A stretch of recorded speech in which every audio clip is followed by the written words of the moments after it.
A really cruel scam known as pig butchering has struck yet another Bay Area resident. This time, an elderly widow in San Jose thought she found new love online. Instead, she was targeted by crypto scammers who took nearly $1 million of her money. An elderly widow in San Jose who bought a 2-bedroom condo for her retirement, who tended a garden on her balcony, who lived a quiet and simple life after losing her husband, was targeted by crypto scammers who didn't just steal her money. They stole nearly $1 million, her entire life savings, her retirement security, and possibly the very home she's standing in, leaving her kitchen filled not with food, but with stacks of bank statements and wire transfer documents, the paper trail of a heartless scheme that has left her with almost nothing to live on. Why I'm so stupid I let him scam me. I was really depressed. Margaret Look, when trying to make sense of what happened to her, asked herself a question that no victim should ever have to ask. She said, "Why am I so stupid? Why did I let him scam me?" And then she admitted she was really depressed, looking out over the balcony garden she might lose, wondering where she will even stay if she can't save her home from the financial destruction these criminals caused. If this is your first time on this channel, hit that subscribe button right now because this story exposes one of the most devastating scam operations in the world today. All my money is gone to the scammer. It's called pig butchering, and it combines fake romance with fake cryptocurrency investments to drain victims of everything they have. And understanding how it works could save you or someone you love from the same fate. What makes pig butchering particularly cruel is the name itself. Scammers refer to their victims as pigs who need to be fattened up before the slaughter, building trust and affection over weeks or months before systematically extracting every dollar the victim can access, including savings, retirement accounts, home equity, and borrowed money from friends and family. Margaret's nightmare began last May when her quiet life was upended by what seemed like an innocent connection. A friend was browsing Facebook and noticed a man who seemed nice, suggesting they just say hi to him. That simple greeting would eventually cost Margaret nearly $1 million. The man's name was Editor, and he claimed to be a businessman from Texas who was also of Chinese descent, which immediately created a sense of shared heritage and cultural connection with Margaret. They began chatting online on Facebook, and then he moved the conversation to WhatsApp, a messaging service that offers more privacy and is harder for authorities to monitor. She was browsing and then she said, "Oh, this is a nice guy." You just say hi to him. And then you say, "Oh, how are you? Where are you from?" I say, "We are from San Jose." And then he said, "Oh, I like to, meet people from San Jose, and I'm from Texas." It was really nice to me, greet me every morning. He said he likes me, we are Chinese. From the very beginning, Editor was everything Margaret didn't know she was missing. He was really nice to her, greeting her every morning without fail, expressing interest in her life, telling her he liked her. Every single day they shared details of their daily lives, what they ate, where they went, their common Chinese heritage, their hopes and dreams. He started calling her honey. She started calling him love. The messages became increasingly romantic and intimate, with Margaret texting him that when she thought of someone special, it was him that came to her mind. Editor responded with words that would later haunt her. He wrote that the feelings between us are real and that he hoped their love could last forever. Margaret explained the emotional pull in simple, honest terms. She said every day he was sweet talking to her, and she thought maybe she was lonely too, right? That loneliness, that basic human need for connection and companionship, especially for a widow living alone, is exactly what pig butchering operations are designed to exploit. These aren't random criminals working alone. They're large organizations operating overseas with scripts, training, and systematic approaches to building fake relationships specifically to drain victims financially. Yet despite all his sweet words and daily attention, Editor would never meet Margaret in person. He always had excuses, always had reasons why they couldn't be together physically, and he insisted that they keep their romance a secret, a classic isolation tactic that prevents friends and family from seeing the warning signs and intervening before the financial exploitation begins. Every day he's kind of saying sweet talk to me. So I say, "Oh, maybe, I'm lonely too, right? And then he start asking me, what investment do you have? And I say, I'm very simple. I don't have any investment. Once the emotional foundation was built and Margaret was fully invested in this relationship, the pivot to money came smoothly and strategically. Editor started asking her what investments she had. Margaret told him honestly that she was a simple person and didn't have any investments. That simplicity, that trusting honesty, made her the perfect target. Editor told Margaret she could be rich. He asked if she had heard about cryptocurrency trading, and offered to guide her into this new world of digital investments. He even offered to give her $15,000 to invest, but Margaret said no, she had $15,000 of her own money she could use. That response was exactly what Editor wanted. To trade 15,000, I make about 24,000. He wasn't actually going to give her anything. He was testing to see what resources she had available to steal. Editor guided Margaret to wire her $15,000 into an online account and then log into what appeared to be a legitimate cryptocurrency investment platform. Within seconds, the app showed that her money had grown. Her $15,000 had become $24,000. The profits looked real, the platform looked professional, and Margaret had no reason to believe this wasn't a legitimate investment making legitimate returns. This is the fattening phase of pig butchering, showing fake profits to build confidence and greed, making victims believe they've discovered a genuine opportunity, encouraging them to invest more and more money to capture even bigger returns. Editor told Margaret to invest more, promising that if she just trusted him, he would make $1 million for her. So Margaret wired $120,000 from her IRA account into Discover Bank, and from there to the online investment account. Again, the app showed big profits and Margaret's confidence grew. But then Editor pushed for more.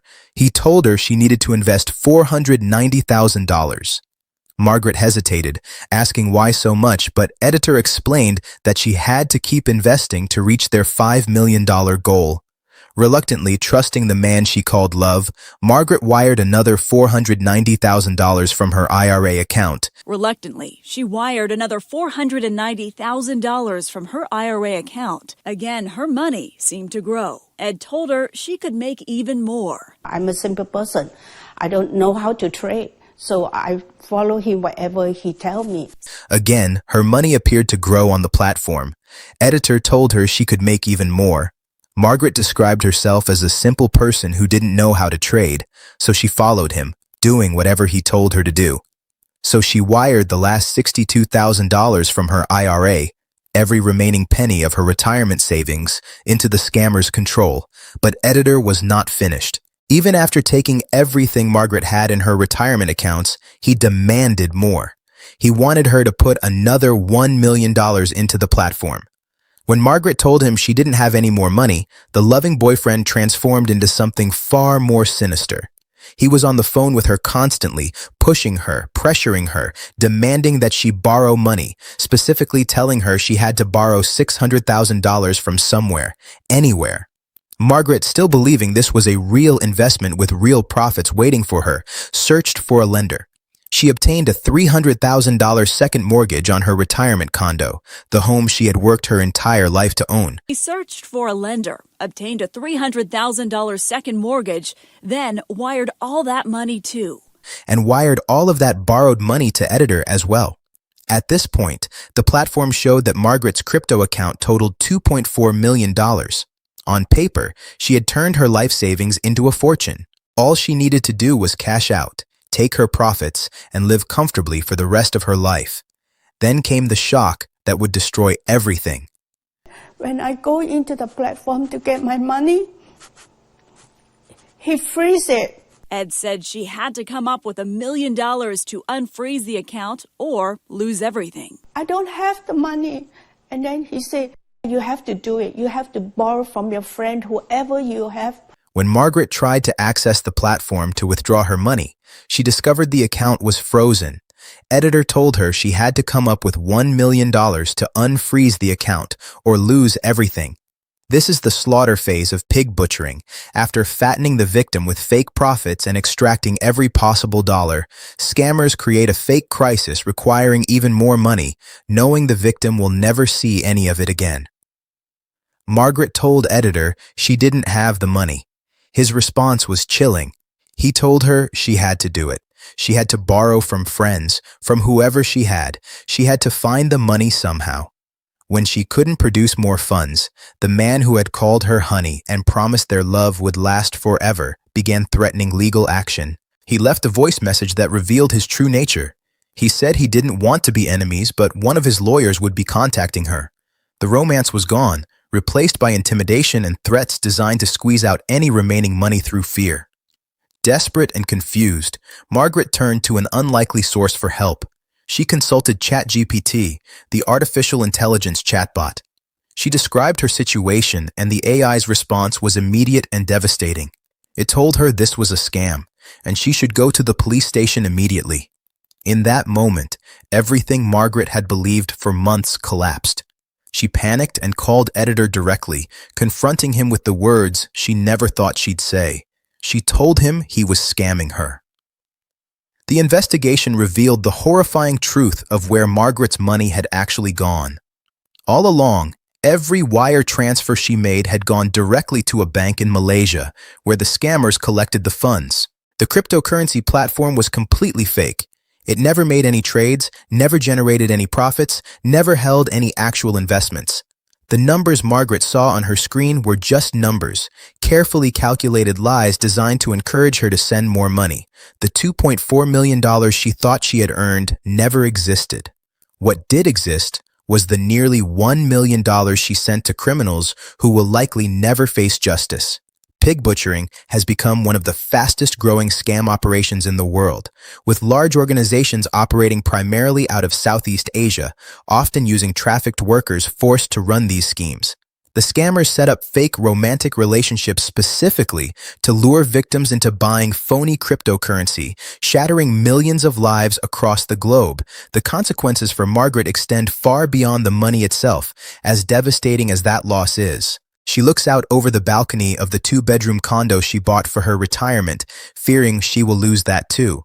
All her money is gone to the scammer, and she doesn't know where she would even stay if she loses her home. Her kitchen, which should be filled with the smells of home cooking, is instead overwhelmed with paperwork, bank statements, wire transfer documents, the physical evidence of her destruction.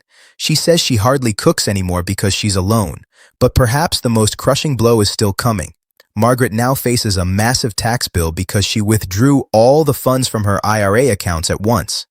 The IRS will treat those withdrawals as taxable income, meaning she owes thousands of dollars in taxes on money that was stolen from her, money she will never see again.